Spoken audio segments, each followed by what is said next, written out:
Hello everyone, this is Konika Roy welcoming all of you to the online class of Moulavizar Government College. I hope that all of you are doing well. প্রিয় শিক্ষার্থীরা, আমরা আমাদের পূর্ববর্তী ক্লাসে punctuation নিয়ে ইংরেজি দ্বিতীয় পত্রের পাংচুয়েশন নিয়ে আমাদের প্রথম ক্লাসটি করেছিলাম। সেখানে আমরা ফুল স্টপ, কোয়েশ্চেন মার্ক এবং এক্সক্লেমেটরি মার্কসের ব্যবহার দেখেছিলাম। তো আজকে আমাদের দ্বিতীয় ক্লাসে আমরা আরও কিছু পাংচুয়েশন মার্কসের ব্যবহার দেখব।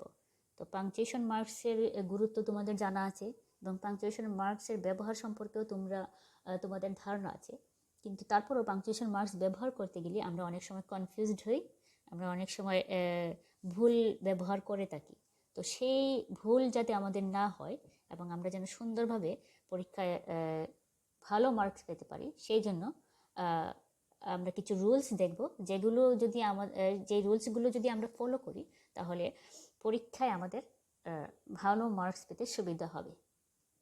তো আজকের ক্লাসে আমরা প্রথমেই যে পাংচুয়েশন মার্কসটা দেখব সেটা হচ্ছে গিয়ে সবচেয়ে বহুল ব্যবহৃত পাংচুয়েশন মার্কস, এবং সেটা হচ্ছে গিয়ে কমা। কমা সম্পর্কে তোমাদের সবার আইডিয়া আছে, কীভাবে ব্যবহৃত হয় সেটাও তোমরা জানো।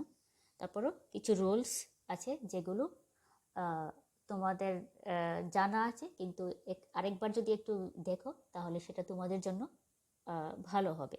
তো প্রথমেই আমরা কমা সম্পর্কে একটা আইডিয়া নিয়ে নিই। কমা হচ্ছে গিয়ে কি, the comma is the shortest pause and frequently used of all marks. আমরা আগেই বলেছি সবচেয়ে বহুল ব্যবহৃত পাংচুয়েশন চিহ্ন। পাংচুয়েশন চিহ্ন আমরা কেন ব্যবহার করি? আমরা বাক্যের অর্থকে সুস্পষ্টভাবে সুন্দর রূপে উপস্থাপন করার জন্য যে পাংচুয়েশন মার্কসের ব্যবহার করি, এবং বিশেষ করে লিখিত রূপকে।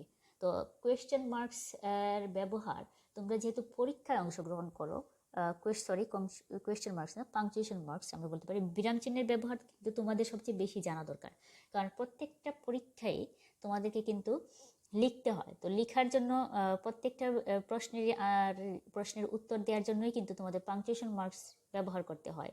তো সেইগুলোর ব্যবহার যদি তুমি জানো, শুধুমাত্র ইংলিশ না, তোমার অন্যান্য যে বিষয়গুলো আছে সেগুলোতেও কিন্তু তুমি পাংচুয়েশন মার্কসের ব্যবহার সম্পর্কে সুন্দরভাবে জানতে পারবে। এবং এই পাংচুয়েশন মার্কস সম্পর্কে যদি তোমার আইডিয়া থাকে তাহলে ওই ক্ষেত্রেও কিন্তু তুমি সেগুলোর ব্যবহারটা করতে পারবে। কারণ তাহলে আমরা লিখিত রূপ যখনই আমরা কিছু লিখি আমাদের পাংচুয়েশন মার্কস ব্যবহার করতে হয়। তো সেই জন্য এটা সম্পর্কে বেসিক আইডিয়াটা আমাদের সবারই আছে। তো প্রথমেই আমরা কি বললাম যে কমার ব্যবহারটা আমরা কিভাবে করি। The comma is the shortest pause and frequently used of all marks. A comma indicates a smaller break. তো আমরা সবাই জানি একেবারে সংক্ষিপ্ত থেকে সংক্ষিপ্ত বিরতি যদি আমি বলি, সেটা বোঝাতে আমরা সবার আগেই কমা ব্যবহার করে থাকি। তো কমার অনেকগুলো ব্যবহার আছে, সেইগুলোর মধ্যে গুরুত্বপূর্ণ ব্যবহারগুলো আজকে আমরা দেখব। প্রথমটাই হচ্ছে to separate each item in a series. তালিকাবদ্ধ যে শব্দগুলো আছে, শব্দ সমষ্টি আছে, শব্দগুচ্ছ আছে, সেইগুলোকে আমরা যখন আলাদা করতে চাই তখন আমরা কমার ব্যবহার করি। তো সিরিজ মানে কি বোঝাচ্ছে? A series is a group of 3 or more items having the same function and form in a sentence. Series বলতে আমরা বলছি যে দুই বা ততোধিক দুই বা ততোধিক বিষয় যেগুলো কি করে, যেগুলোর একই কাজে একই অর্থে বাক্যে ব্যবহৃত হয়। তো সেটা সিরিজ অফ ওয়ার্ডস হতে পারে, সিরিজ অফ ক্লজেস হতে পারে, আর সিরিজ অফ ফ্রেজেস হতে পারে। এইটা একটু খেয়াল রাখবে। তো এখানে আমরা এক্সাম্পল হিসেবে আমরা কি লিখলাম, একটা সেন্টেন্স দেখি, we bot apples, peaches and bananas today's. এখানে সমজাতীয় অর্থ শব্দকে আমরা কমা দিয়ে পৃথক করেছি, এবং আমরা জানি যে অ্যান্ড যদি আমরা ব্যবহার করি, অ্যান্ড দিয়ে যদি আমরা 2 বা 3 বা চতুর্দিক শব্দ ব্যবহার করি এবং সর্বশেষটার পূর্বে আমরা অ্যান ব্যবহার করি, এবং যখন আমরা অ্যান ব্যবহার করি তার সাথে আমরা কমা ব্যবহার করি না। 2 নম্বর যে বাক্যটা আছে সেটাতে একটু ভালোভাবে খেয়াল করো, এটা গুরুত্বপূর্ণ। Comma is used before a coordinating conjunction. Coordinating কনজাংশনগুলো যেগুলো আছে সেগুলোর পূর্বে আমরা কমা ব্যবহার করি কখন? When it joints two complete ideas. দুই বা ততোধিক কমপ্লিট আইডিয়াস, তার মানে কি ইন্ডিপেন্ডেন্ট ক্লজ, আমরা আরও বলতে পারি প্রিন্সিপাল ক্লজ। যখন আমরা দুই বা দুইটি complete ideas indicate when two clauses having completing ideas, we use coordinating conjunction and but yet so etc, and then we use a comma before that coordinating conjunction. তাহলে আমরা যখন দুইটা ক্লজকে প্রিন্সিপাল ক্লজ বলতে পারি অথবা ইন্ডিপেন্ডেন্ট ক্লজকে যখন আলাদা করি, যুক্ত করি, প্রথমে আমরা যুক্ত করব এবং যুক্ত করি অ্যান্ড বাট ইয়েট সো এগুলো দিয়ে, তখন সেগুলোর মধ্যে যে সেপারেট করার জন্য আমরা কোঅর্ডিনেটিং কনজাংশনের আগে আমরা কমাটা ব্যবহার করি। তো এখানে এক্সাম্পলটা দেখো, you can go shopping with me or you can go to a movie alone. তো এখানে আমরা দুইটা ইন্ডিপেন্ডেন্ট ক্লজ ব্যবহার করেছি। একটা হচ্ছে গিয়ে you can go shopping with me, আর একটা হচ্ছে you can go to a movie alone. তো দুইটা ইন্ডিপেন্ডেন্ট ক্লজকে আমরা কি করেছি, অর দিয়ে যুক্ত করেছি। এই যুক্ত করার কারণে আমরা কি করেছি, অর এর পূর্বে যে প্রথম যে ইন্ডিপেন্ডেন্ট ক্লজটা আছে সেটার সাথে আমরা কমা দিয়ে দুইটা ক্লজকে আলাদা করেছি। যদি বাক্যে যদি দুইটা ইন্ডিপেন্ডেন্ট ক্লজ থাকে এবং যদি কোঅর্ডিনেটিং কনজাংশন না থাকে, তাহলে কিন্তু আমরা কমা ব্যবহার করব না। এটা একটু ভালোভাবে খেয়াল করবে। কমার তৃতীয় ব্যবহারটা আমরা একটু দেখি, to separate a dependent clause from the independent clause if the dependent clause comes first. আগে দেখেছিলাম দুইটা ইন্ডিপেন্ডেন্ট ক্লজ, আর এখানে আমরা দেখব একটা হচ্ছে গিয়ে ডিপেন্ডেন্ট ক্লজ আর একটা হচ্ছে ইন্ডিপেন্ডেন্ট ক্লজ। একটা প্রিন্সিপাল ক্লজ আর একটাকে আমরা বলতে পারি সাবঅর্ডিনেট ক্লজ। এখানে যদি থাকে তাহলে আমরা কি করব, এই দুইটা ক্লজকে আলাদা করার জন্য আমরা কমা ব্যবহার করব। এবং এখানে আমরা আরেকটা জিনিস দেখব যে ডিপেন্ডেন্ট ক্লজটা অবশ্যই কী হবে, বাক্যের প্রথমে বসবে। এখানে এক্সাম্পল দেখো, if you breaks the rules you will be punished. তো এইখানে যে আমরা একটা কী করেছি, সাবঅর্ডিনেট ক্লজ, এই যে আমরা বললাম যে ডিপেন্ডেন্ট ক্লজ সাবঅর্ডিনেট ক্লজের হিসেবে ব্যবহৃত হয়। এটা অ্যাডভার্বিয়াল ক্লজ হতে পারে, কন্ডিশন ক্লজ হতে পারে, বিভিন্ন ধরনের ক্লজ হতে পারে, যেটা কি করে প্রিন্সিপাল ক্লজের পূর্বে ব্যবহৃত হয়। এইটা আমাদেরকে খেয়াল রাখতে হবে। তো ডিপেন্ডেন্ট ক্লজ পরে যদি বাক্যের প্রথমে আসে, তখন আমরা সেটাকে ইন্ডিপেন্ডেন্ট ক্লজ থেকে, প্রিন্সিপাল ক্লজ থেকে আলাদা করার জন্য কি করব, কমার ব্যবহার করব। 4 নম্বর রুলসটা হচ্ছে টু ইন্ডিকেট ডাইরেক্ট অ্যাড্রেস। কাউকে যদি আমরা সরাসরি অ্যাড্রেস করি, বলি সম্বোধন করি, তখন আমরা কমা ব্যবহার করি। যেমন জন, আই থিঙ্ক ইউ আর রং। তো জনকে এখানে বলা হচ্ছে যে আমার মনে হচ্ছে তুমি ভুল করছো। তাহলে এখানে জনকে সম্বোধন করা হচ্ছে। তো এই সম্বোধন করা, ডাইরেক্ট অ্যাড্রেস করা, তো সেই জন্য সেটার সাথে আমরা কি করলাম, কমা ব্যবহার করলাম। তো সেট অফ অ্যাপোজিটিভস, আমরা জানি অ্যাপোজিটিভসে বোঝাতে আমরা বাক্যে কমার ব্যবহার করি, সেটা সবাই জানো। এক্সাম্পল দেখো, William Shakespeare the greatest playwright is famous for his tragedies. তো শেক্সপিয়র সম্পর্কে যখন একটা নতুন আরেকটা সম্বোধন করা হলো, যেটা হচ্ছে গিয়ে কি আমরা জানি দ্য গ্রেটেস্ট প্লেরাইট, নাট্যকার, পৃথিবীর সবচেয়ে বিখ্যাত নাট্যকার আমরা বলতে পারি। তো তাকে যখন আমরা অ্যাপোজিটিভ, তার ক্ষেত্রে যে অ্যাপোজিটিভ ব্যবহার করলাম, সেটা বোঝাতে আমরা কমার ব্যবহার করেছি। কমার আরও কিছু ব্যবহার আছে, সেটা আমরা এখানে একটু দেখে নিই। Before and after the words, like, however, therefore, of course, after all, thus, by the way, then, indeed, nevertheless, besides, moreover, in fine, on the whole, for instance, etc. এই যে শব্দগুলো অ্যাডভার্ব হিসেবে ব্যবহৃত হয়, এই যে শব্দগুলো, সেইগুলোর সাথে আমরা সেগুলো পরবর্তীতে বিফোর অ্যান্ড আফটার আমরা বলছি, এই শব্দগুলোর সাথে আমরা কমা ব্যবহার করে থাকি। To separate introductory elements like yes or no, etc. যখন আমরা বাক্যে introductory elements হিসেবে শুরুতেই যখন আমরা কিছু শব্দ ব্যবহার করি, yes or no ব্যবহার করতে পারি, yes you are right, excuse me, এই যে শব্দগুলো আমরা যখন ব্যবহার করি তখন সেগুলোকে আলাদা করার জন্য আমরা কমা ব্যবহার করে থাকি। To separate two adjectives when the adjectives are interchangeable, সমজাতীয় যদি অ্যাডজেক্টিভ আমরা দুইটার বেশি ব্যবহার করি, দুই বা ততোধিক ব্যবহার করি, তখন সেগুলিকে আলাদা করার জন্য আমরা কমার ব্যবহার করে থাকি। To separate towns, states and countries, তোমরা সবাই জানো যে শহর, রাজ্য, দেশের নাম যখন আমরা আলাদা আলাদা করে লিখব তখন অবশ্যই আমরা সেটাকে কী করব, কমা ব্যবহার করে সেটাকে বুঝিয়ে দেব। To separate the months, year, date and address in the letter, application লেখো, ফর্মাল লেটার লেখো, ইনফর্মাল লেটার লেখো, সেগুলির ক্ষেত্রে পাংচুয়েশন মার্কসের ব্যবহারটা তোমাদেরকে ভালোভাবে অবশ্যই জানতে হবে।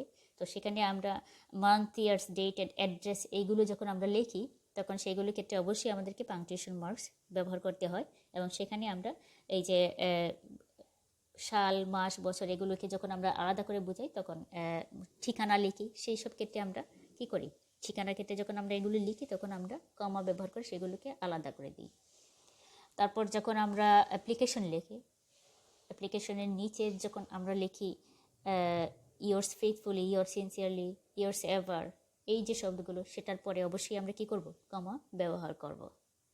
টু সেপারেট, লাস্ট ওয়ান দেখো, কমার লাস্ট ব্যবহারটা আমরা এখানে দেখছি। To separate thousands, millions etcetera in number of 4 or more digit, তো যখন আমরা হাজারের উপরে যখন আমরা সংখ্যা লিখি তখন সেগুলিকে বোঝানোর জন্য সংখ্যার সাথে কিন্তু আমরা কি করি, আমরা কমা ব্যবহার করে থাকি। তো এটা ছিল আমাদের কমার ব্যবহার। কমার পরেই যে আমরা আরেকটা ব্যবহার করি সেটা হচ্ছে গিয়ে, আরেকটা বিরাম চিহ্ন ব্যবহার করি সেটা হচ্ছে গিয়ে সেমিকোলন। তো সেমিকোলনের ব্যবহারটা আমরা একটু দেখি, সেমিকোলন আসলে কখন ব্যবহার হয়। Semicolon represents a greater pause than the comma and shorter pause than the full stop. তাহলে ফুল স্টপ থেকে ক্ষুদ্র বা ছোট বলতে পারি, আর কমা থেকে একটু বড় যদি যে বিরতি, সেই বিরতিটা বোঝাতে আমরা সেমিকোলন ব্যবহার করে থাকি। সেমিকোলনের কিছু নির্দিষ্ট ব্যবহার আছে, সেটা একটু ভালোভাবে জানলেই দেখলেই তোমরা বুঝতে পারবে। তো সেমিকোলনের যে ব্যবহারটা সেটা একটু দেখি। It is used to separate closely related independent clauses. To separate closely related independent clauses, তার মানে এখানে হচ্ছে দুইটা ইন্ডিপেন্ডেন্ট ক্লজ যেটা একটার সাথে আরেকটার সম্পর্ক আছে সেটাকে আলাদা করতে আমরা সেমিকোলনের ব্যবহার করি। মানে হচ্ছে কি, to separate the coordinate clause when they are joined by a conjunction. Conjunction ব্যবহার করে যখন কনজাংশন যখন ব্যবহৃত হয় না তখন আমরা সেমিকোলন দিয়ে কি করি, দুইটা ইন্ডিপেন্ডেন্ট ক্লজকে আলাদা করি। আগেই বলেছিলাম যে আমরা কমাতে কি দেখেছিলাম, যে দুইটা ইন্ডিপেন্ডেন্ট ক্লজ যুক্ত হয়েছে সেটার সাথে আমরা কনজাংশন ব্যবহার করে সেই কনজাংশনের পূর্বে আমরা কি করছি, কমা ব্যবহার করছি। আর যখন আমরা কনজাংশনটা যখন ব্যবহার হবে না তখন আমরা কি ব্যবহার করব, সেমিকোলন ব্যবহার করব। তাহলে দুইটাই কিন্তু হচ্ছে, তুমি যখন সেমিকোলন ব্যবহার করবে তখন কনজাংশন থাকবে না, আর যখন কমা ব্যবহার করবে তখন সেখানে একটা কনজাংশন থাকবে। কোন ক্ষেত্রে, যখন শব্দটি বাক্যটা হবে কি দুইটা ইন্ডিপেন্ডেন্ট ক্লজ হবে তখন। তো এখানে হচ্ছে গিয়ে এই রুলসটা একটু ভালোভাবে খেয়াল করবে যে to separate the coordinate clauses when they are not joined by a conjunction, যখন তারা কনজাংশন দ্বারা যুক্ত হয় না। এক্সাম্পলের বিষয়ে আমরা দেখলাম, Mita has gone to the library, Anita has gone to play tennis. তাহলে এখানে দুইটা ইন্ডিপেন্ডেন্ট ক্লজ, এই দুইটা ইন্ডিপেন্ডেন্ট ক্লজকে আমরা সেপারেট করার জন্য এখানে আমরা সেমিকোলন ব্যবহার করেছি। Between two coordinate clauses joined by therefore, yet, then, however, so, otherwise, etc. তো যদি কি হয়, দুইটা কোঅর্ডিনেট ক্লজ থাকে এবং সেগুলো যদি therefore, yet, then, however, so, otherwise এগুলো দিয়ে যুক্ত থাকে তখন আমরা সেগুলোর মধ্যে আমরা সেমিকোলন ব্যবহার করি। এক্সাম্পল একটু দেখো, I always try to pack light for vacation. Light বলতে এখানে হালকা জিনিস বোঝাচ্ছে, যে ভ্যাকেশনে যাওয়ার সময় আমি সবসময় হালকা জিনিসগুলো প্যাক করতে আমার সাথে নেই, এটা বোঝাচ্ছে। However I always seem to need an extra bag for all of my books. এই যে এখানে আমরা দুটো কোঅর্ডিনেট ক্লোজকে যুক্ত করলাম, সেটার ক্ষেত্রে হাউএভার দিয়ে যুক্ত করলাম। তো হাউএভারের আগে কিন্তু আমরা কি করেছি, সেমিকোলন ব্যবহার করেছি। বিটুইন টু কোঅর্ডিনেট ক্লজ, সেমিকোলনের আরেকটা ব্যবহার আমরা একটু দেখি। Between two coordinate clauses joint by and, but, yet, still, etcetera, and when the subjects are different. যখন সাবজেক্ট ডিফারেন্ট হয় তখন, এবং কোঅর্ডিনেট ক্লজ থাকে এবং সাবজেক্টটা ডিফারেন্ট হয়, এবং সেগুলো বাট, ইয়েট, স্টিল এগুলো দ্বারা যুক্ত হয়, তখন আমরা সেগুলোকে আলাদা করতে সেমিকোলনের ব্যবহার করি। এক্সাম্পল দেখো, I like vegetables, eggs and cheese. সেমিকোলনের ব্যবহার করলাম, but not all together on a sandwich. যে আমি পছন্দ করি হচ্ছে গিয়ে সবজি, ডিম, চিজ এগুলো পছন্দ করি, কিন্তু একই সাথে স্যান্ডউইচে এগুলোর ব্যবহার পছন্দ করি না। তাহলে এখানে আমাদের সাবজেক্টটা কী হয়েছে, দুইটা কোঅর্ডিনেট ক্লোজের সাবজেক্ট কিন্তু আলাদা হয়ে গেছে। তো সেই জন্য সেটাকে আমরা পৃথক করার জন্য সেমিকোলনের ব্যবহার করেছি। তো এটা হচ্ছে গিয়ে আমাদের সেমিকোলনের ব্যবহার। তো সেমিকোলনের সাথে আরেকটা বিরাম চিহ্ন আমাদের মাথায় আসে, সেটা হচ্ছে গিয়ে কোলন। তো কোলনের ব্যবহারটা যদি আমরা দেখি, এবং কোলন কাকে বলে, সেটা কোলন কতটা বিরতি বোঝায় সেটা একটু আমরা আজকে দেখে নিই। Colon represents a longer pause than the semicolon. তাহলে কোলনটা হচ্ছে গিয়ে ফুল স্টপের থেকে কম, কিন্তু সেমিকোলন থেকে বেশি যে বিরতি আছে সেটা যখন ইন্ডিকেট করা হয় তখন কোলনটা ব্যবহার করা হয়ে থাকে। কোলনেরও কিছু একেবারে সীমিত নির্দিষ্ট ব্যবহার আছে, সেই নির্দিষ্ট ব্যবহারগুলো আমরা আজকে দেখে নিই। প্রথমেই আমরা কোলনের যে ব্যবহার করি দেখি, সেটা হচ্ছে কি to introduce a list of items. আমরা যখন দুই বা ততোধিক বিষয়, আইটেমস বলতে পারি, বিষয় যখন আমরা যুক্ত করি, লিখি একসাথে, তখন সেগুলোকে লেখার আগে আমরা কি করি, কোলন ব্যবহার করি। এখানে একটা এক্সাম্পল দেওয়া আছে, সেটা একটু ভালোভাবে দেখো। হি was planning to study 4 subject. সে কি করেছে, 4টা বিষয় নিয়ে পড়ার পরিকল্পনা করেছে। তো এই যে 4 সাবজেক্ট, যে 4টা সাবজেক্টের নাম আমরা লিখবো, তো সেটা লেখার আগে আমরা কি করব, কোলনের ব্যবহার করব। এখানে কোলনের ব্যবহার অলরেডি এক্সাম্পল হিসেবে আমরা কিন্তু ব্যবহার করি, যে এক্সাম্পলের পরে কিন্তু আমরা বিশেষ ক্ষেত্রে, অধিকাংশ ক্ষেত্রেই আমরা কি করি, কোলন ব্যবহার করে থাকি। আর তাহলে এখানে যেটা আমরা একটু এক্সাম্পলটা দেখি। He was planning to study 4 subject, politics, philosophy, sociology and economics. এটা হচ্ছে তাহলে প্রথমটা হলাম, দেখলাম কি, to introduce a list of items. এটার ব্যবহার করতে আমরা, এটা ইন্ডিকেট করতে, to indicate this we use colon. কোলনের দ্বিতীয় ব্যবহারটা দেখো, between independent clauses when the second explain or illustrates the first। দুইটা ইন্ডিপেন্ডেন্ট ক্লজ যখন আমরা ব্যবহার করি এবং দ্বিতীয়টা যখন প্রথমটার সম্পর্কে ব্যাখ্যা দিয়ে থাকে, তখন আমরা কি করি, এই দুইটা ইন্ডিপেন্ডেন্ট ক্লজের সাথে কোলন ব্যবহার করি। এখানে এক্সাম্পলটা দেখলেই আমরা ভালোভাবে বুঝতে পারবো। I did not have time to get changed. যে আমি চেঞ্জ করার জন্য, কাপড় পরিবর্তন করার জন্য কি পাইনি, সময় পাইনি। আই ওয়াজ অলরেডি লেট, কারণ আমার অনেক দেরি হয়ে গিয়েছিল। তাহলে আমরা এই যে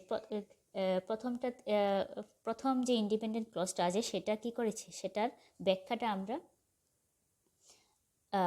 দ্বিতীয়টাতে পেয়ে গেলাম, যে when the second explain or illustrate the first।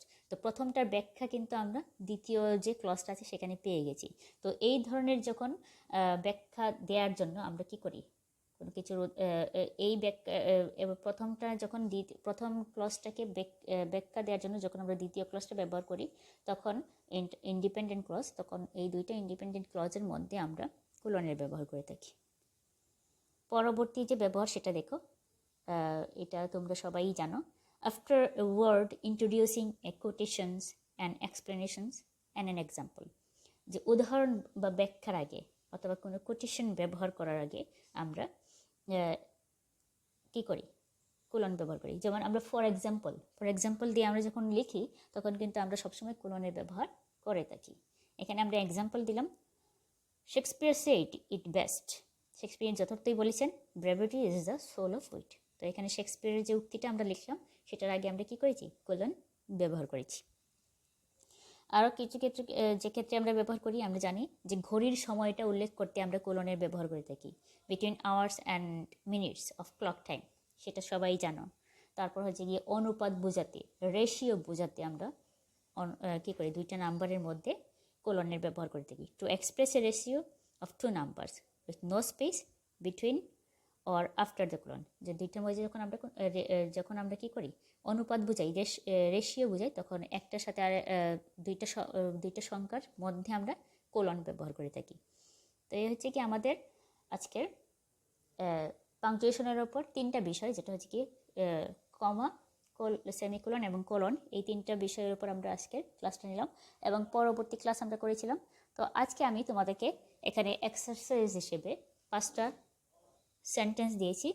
এই সেন্টেন্সগুলোতে পাংচুয়েশনের মার্কস ব্যবহার করে কমেন্ট বক্সে তোমরা আনসারগুলো লিখে দাও। যদি ক্লাসটা করে থাকো আমি বুঝবো যে তোমরা ক্লাসটা করেছো, তখনই যখন এই কোয়েশ্চেনগুলোর মার্কসটা আনসারটা আমি কমেন্ট বক্সে দেখব। তো এখানে 5টা সেন্টেন্স দেওয়া আছে।